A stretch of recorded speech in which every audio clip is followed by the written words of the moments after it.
Nasa kustodiya na ngayon ng Philippine National Police ang tatlong sospek na sangkot sa pagdukot sa American vlogger na si Elliot Eastman sa Zamboanga del Norte.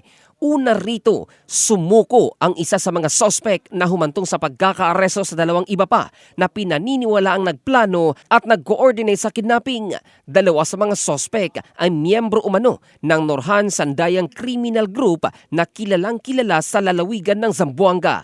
Hanggang ngayon ay wala pang natatanggap na demand ransom mula sa kanyang mga abductors ang pulisya.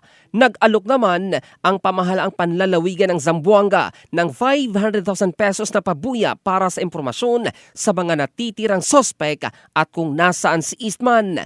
Dahil hanggang ngayon ay wala pa ring nakikitang sinyales ang pulisya kaugnay sa kanyang kinaroroonan. Nabatid na halos 1 taon pa lang nakatira sa Zamboanga ang biktima matapos makapangasawa ng isang Pinay.